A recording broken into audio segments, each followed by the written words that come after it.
Hi ಎಲ್ಲ ವಿದ್ಯಾರ್ಥಿಗಳಿಗೆ educate Karnataka ಚಾನಲ್ಗೆ ಸ್ವಾಗತ. ಶಾಕಿಂಗ್ ಅಪ್ಡೇಟ್ ಫ್ರಮ್ ಕೆಎ ಅಂದ್ರೆ ಇದ್ರ ಬಗ್ಗೆ ಏನು ಹೇಳಿರಲಿಲ್ಲ, ಸಡನ್ ಆಗಿ ಒಂದು ಇನ್ಫಾರ್ಮೇಶನ್ ಅಥವಾ ಒಂದು ಅನೌನ್ಸ್ಮೆಂಟ್ ಅನ್ನ ಮಾಡಿದ್ದಾರೆ.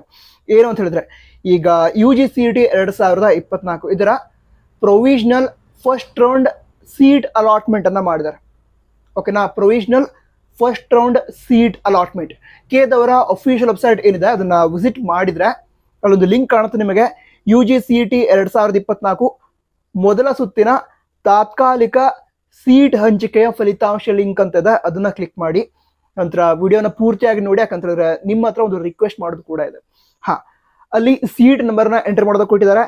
ಸೀಟ್ ನಂಬರ್ನ ಎಂಟರ್ ಮಾಡಿ ಅಲ್ಲಿ ಸಬ್ಮಿಟ್ ಅಂತ ಕೊಟ್ರೆ ನೀವು ಈ ಮೊದಲ ಸುತ್ತಿನ ತಾತ್ಕಾಲಿಕ ಫಲಿತಾಂಶವನ್ನ ಚೆಕ್ ಮಾಡಬಹುದು. ನಂತರ ನಿಮಗೆ ರಿಕ್ವೆಸ್ಟ್ ಅಂತ ಹೇಳಿದೆ. ಏನು ಅಂತ ಹೇಳಿದ್ರೆ, ಆಪ್ಷನ್ ಎಂಟ್ರಿ ಎಡಿಟ್ ಮಾಡಬೇಕು ಅಂತ ಅಂದ್ರೆ ಕಮೆಂಟ್ ಮಾಡ್ತಾ ಇರೋರು, ಇನ್ಸ್ಟಾಗ್ರಾಮಲ್ಲಿ ಮೆಸೇಜ್ ಮಾಡ್ತಾ ಇರೋರು ತುಂಬಾ ಅಂದ್ರೆ ತುಂಬಾ ಸ್ಟೂಡೆಂಟ್ಸ್ ಇದ್ದಾರೆ. ಸೊ ನಿಮ್ಮಲ್ಲಿ ಒಂದು ರಿಕ್ವೆಸ್ಟ್, ಕೆದವರಿಗೆ ಮೇಲ್ ಮಾಡಿ, ಮೇಲ್ ID ಇಲ್ಲದೆ ಮೇಲ್ ಮಾಡಿ ಆಪ್ಷನ್ ಎಂಟ್ರಿ ಎಡಿಟಿಂಗ್ಗೆ ಅವಕಾಶ ಕೊಡಿ ಅಂತ ರಿಕ್ವೆಸ್ಟ್ ಮಾಡ್ಕೊಳ್ಳಿ. ಯಾಕಂತ ಹೇಳಿದ್ರೆ ಈಗ ಇದು ತಾತ್ಕಾಲಿಕ ಫಲಿತಾಂಶ, ಇದು ರಿಯಲ್ ಅಲಾಟ್ಮೆಂಟ್ ಅಂತ ಅಲ್ಲ. ಓಕೆನಾ, ಇದ್ರ ನಂತರ ಮತ್ತೆ ಫೈನಲ್ ರಿಸಲ್ಟ್ ಅನ್ನ ಅನೌನ್ಸ್ ಮಾಡ್ತಾರೆ. ಇದು ಫೈನಲ್ ರಿಸಲ್ಟ್ ಅಲ್ಲ. ಸೊ ಫೈನಲ್ ರಿಸಲ್ಟ್ ಅನೌನ್ಸ್ ಮಾಡೋದಕ್ಕಿಂತ ಮೊದಲು ಎಡಿಟಿಂಗಿಗೆ ಅವಕಾಶ ಕೊಡಬೇಕು ನಮ್ಮ ಕೆದವರು. ಯಾಕಂದ್ರೆ ಕೆಲವು ವಿದ್ಯಾರ್ಥಿಗಳು ಕೇಳ್ತಾ ಇದ್ದಾರೆ ಅಂತ ಅನ್ಕೊಂಡಿದ್ದೆ. ತುಂಬಾ ವಿದ್ಯಾರ್ಥಿಗಳು ರಿಕ್ವೆಸ್ಟ್ ಮಾಡ್ಕೋತಾರೆ, ಎಡಿಟಿಂಗ್ಗೆ ಅವಕಾಶ ಕೊಡಿ, ಎಡಿಟಿಂಗ್ಗೆ ಅವಕಾಶ ಕೊಡೋದಕ್ಕೆ ಹೇಳಿ ಅಂತ. ಸೊ ನಾನು ನಿಮಗೆ ರಿಕ್ವೆಸ್ಟ್ ಮಾಡ್ತಿದ್ದೀನಿ. ಯಾಕಂತ ಹೇಳಿದ್ರೆ ತುಂಬಾ ವಿದ್ಯಾರ್ಥಿಗಳು ಕೆದವರಿಗೆ ಮೇಲ್ ಮಾಡಿದ್ರೆ ಅವರು ಅವಕಾಶವನ್ನ ಕೊಡ್ತಾರೆ.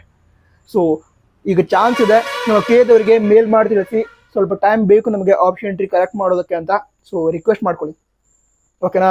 ನಂತರ ಯಾವ್ದಾದ್ರು ವಿದ್ಯಾರ್ಥಿಗಳು ಆಪ್ಷನ್ ಎಂಟ್ರಿ ಮಾಡಿದ್ರೆ ಕಾಲೇಜ್ ಅಲಾಟ್ ಆಗಿಲ್ಲ ಅಂತ ಹೇಳಿದ್ರೆ ಅಂತಹ ವಿದ್ಯಾರ್ಥಿಗಳಿಗೆ ಆಗಸ್ಟ್ 30 ಮಧ್ಯಾಹ್ನ 12 ಗಂಟೆಯ ಒಳಗಡೆ ಈ ಕೆದವರ ಮೇಲ್ ID ಏನಿದೆ ಅದಕ್ಕೆ ಮೇಲ್ ಮಾಡಿ ತಿಳಿಸಿ, ಅವರು ಅದಕ್ಕೆ ಸೂಕ್ತ ಕ್ರಮವನ್ನ ತೆಗೆದುಕೊಳ್ತೇವೆ ಅಂತ ಹೇಳಿದ್ದಾರೆ. ಮೇಲ್ ID ಸ್ಕ್ರೀನ್ ಮೇಲೆ ಇದೆ, ಇದಕ್ಕೆ ನೀವು ಮೇಲ್ ಕೂಡ ಮಾಡಿ ಆಪ್ಷನ್ ಎಂಟ್ರಿ ಎಡಿಟಿಂಗ್ಗೆ ಮತ್ತೊಂದು ಅವಕಾಶವನ್ನು ಕೊಡಿ ಅಂತ ರಿಕ್ವೆಸ್ಟ್ ಮಾಡ್ಕೊಳ್ಳಿ. ಅವರು ಅವಕಾಶವನ್ನ ಕೊಡಬಹುದು.